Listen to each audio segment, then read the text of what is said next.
সব কি হারিয়ে গেল? হয় কখনো? সর্বনাশ কাণ্ড হচ্ছে, সর্বনাশ কাণ্ড হচ্ছে।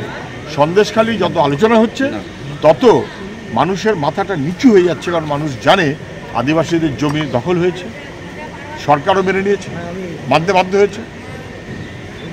নোনা জল ঢুকিয়ে জমি নষ্ট করা হয়েছে, সরকারকেও মানতে হয়েছে শেষমেশ মানুষের অভিযোগের পরিপ্রেক্ষিতে।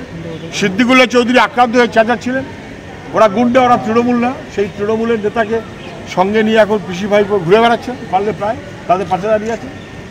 বিডিও আক্রান্ত হয়ে হাসপাতালে ভর্তি হয়েছিলেন। তারপরেও যারা মনে করেন যে সন্দেশখালিতে সব যা হচ্ছিল বেশি হচ্ছিল, এখন যা বলা হচ্ছে বেঠিক, তাদের প্রতি করুণা করা ছাড়া আমার কিছু করার থাকে না। বাংলার মান ইজ্জত নষ্ট করার জন্য তৃণমূল এবং বিজেপি যথেষ্ট। রেখা পাত্র, শুভেন্দু অধিকারীর বিরুদ্ধে এফআইআর হয়েছে। রেখা পাত্র, তারপরে শুভেন্দু অধিকারীর বিরুদ্ধে এফআইআর হয়েছে। এখন যেটা হচ্ছে, যারা বিজেপি বলে নিজেদের দাবি করছেন তাদের বিরুদ্ধে তৃণমূল কমপ্লেন করছে, আর যারা বিজেপি না বলে মনে করছে তাদের বিরুদ্ধে আবার বিজেপি নানান রকম চেষ্টা চরিত্র করছে।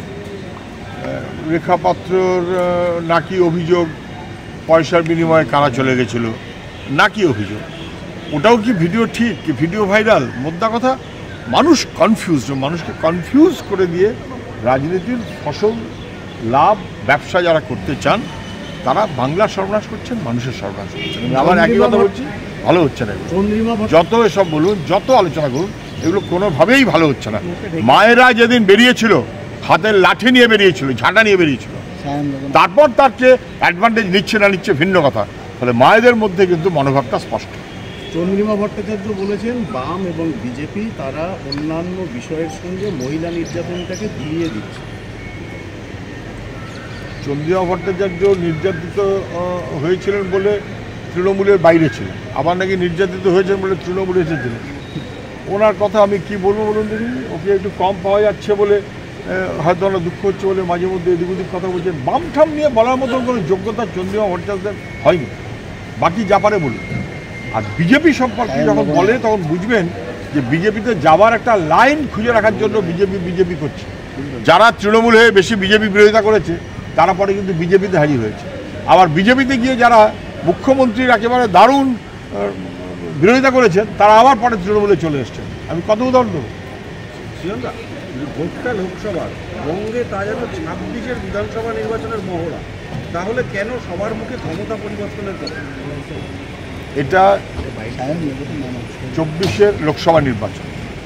লোকসভা নির্বাচনে মানুষ জিততে চায়, মানুষ জিততে চায় বলেই এই নির্বাচনে বিজেপি হার নিশ্চিত করার মতন করেই মানুষ চলছে। আপনি লিখে রাখুন, মোদিজির গলার স্বর নেমে গেছে, নানান রকম ফন্দি ফিকির করতে হচ্ছে। 400-র কথা আর এখন মুখে বেরোচ্ছে না। আমি মাস দেড়েক আগে বলেছিলাম, উনি তখন বলছিলেন 400, মে মাসে বলবেন 300, তারপরে মে মাসের মাঝামাঝি সময় থেকে নামতে থাকবে, 200 বেরোবে না, 200 বেরোবে না। এই নির্বাচনে বিজেপি গোটা দেশে হারবে। আর পশ্চিমবাংলায় এই বিজেপিকে সঙ্গে নিয়ে যে বড় করেছে সেই তৃণমূল, সেও হারবে। বিজেপি আর তৃণমূল পশ্চিমবাংলায় প্রায় সমর্থক হয়ে যাচ্ছে, মানুষের অভিজ্ঞতা পারলে তাই। ফলে পশ্চিমবাংলার লড়াইটা বিজেপি তৃণমূল দুইয়ের বিরুদ্ধে, এবং এই নির্বাচনে বিজেপি তৃণমূল হারবে। তার মানে 26-এ বাংলার মানুষ যে পরিত্রাণ পেতে চাইছেন সেই পরিত্রাণ পাবেন। একটা জিনিস আগে দেখা যাচ্ছিল, মোদি থেকে অমিত শাহ সন্দেশখালী ইস্যুতে মুখ দিচ্ছিলেন, নারী নির্যাতনের কথা বলছিলেন। এই ভিডিও ভাইরাল হওয়াতে অমিত শাহ নীরব। আর এটার সঙ্গে অ্যাড করে দিচ্ছি, অমিত শাহ আবার ভোট প্রচারে বঙ্গে আসছেন। অমিত শাহ, মোদি তারা বঙ্গে ঘুরে বেড়াচ্ছেন ভোট প্রচারের জন্য। মুখ্যমন্ত্রী নাকি পারলে প্রায় পাড়ায় পাড়ায় মিটিং করে বেড়াচ্ছেন। সকালে মিটিং করেছেন বলে আমি দেখলাম সংবাদ মাধ্যমে কারা যেন বলছেন। প্রচুর মিটিং করছেন, কেন? ভয় পেয়ে গেছেন।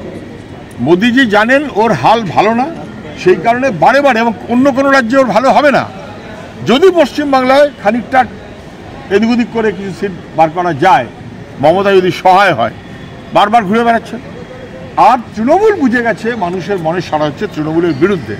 ফলে মমতা ব্যানার্জি এক এক জায়গায় যাচ্ছেন, হুঙ্কার দিচ্ছেন, কোথাও 100 জায়গাতে ঘুরে এসছেন, আরও 100 জায়গায় ঘুরুন, কিন্তু পশ্চিমবাংলার মানুষ তৃণমূলের পাশে দাঁড়াবে না। তৃণমূল বাংলা সর্বনাশ করেছে এবং বিজেপিকে ডেকে এনে ডবল সর্বনাশের ব্যবস্থা করেছে। মোদি অমিত শাহ সন্দেশখালী নিয়ে লাফাচ্ছিলেন। এখন সন্দেশখালী ইস্যুতে দেখছেন যে ভিডিও বেরোচ্ছে, ভিডিও ভাইরাল হচ্ছে, আবার কাউন্টার ভিডিও হচ্ছে, কাউন্টার ভিডিও ভাইরাল হচ্ছে, এবং তারপরে কে রাষ্ট্রপতির কাছে গেছে না গেছে সেসব নিয়ে প্রশ্ন উঠে গেছে। ফলে যে মোদি একেবারে দিল্লি থেকে ফোন করেছিলেন পারলে প্রায় সন্দেশখালীর প্রার্থীকে, বসিরহাটের প্রার্থীকে, এখন একটু হেজিটেট করছেন। বুঝতে পারছেন যে বিজেপি এবং তৃণমূলের এই খেলায় অপরাধীরা সব ধরা পড়ে যাচ্ছে, তার মধ্যে বিজেপিও আছে, তার মধ্যে তৃণমূল আছে, ফলে একটু শেকি হয়ে যাচ্ছে। Thank you.